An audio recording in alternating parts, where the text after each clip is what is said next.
জামাল জি sir. নাস্তা করিস? নাস্তা করে নাও, আর ওই যা যায় ওকে দিয়ে একটু গাড়িটা ধোয়াই নিও।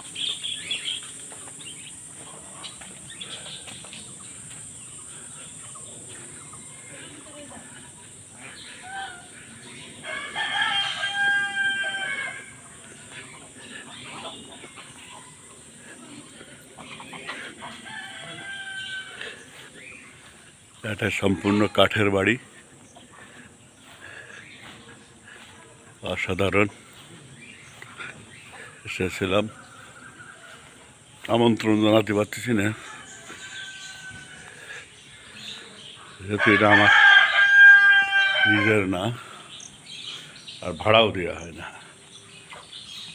তবে আসতে পারবো মাঝে মাঝে, এইটা হচ্ছে বিষয়। দেখুন তো, অসাধারণ গ্রাম বলতে যা বোঝায় তাই।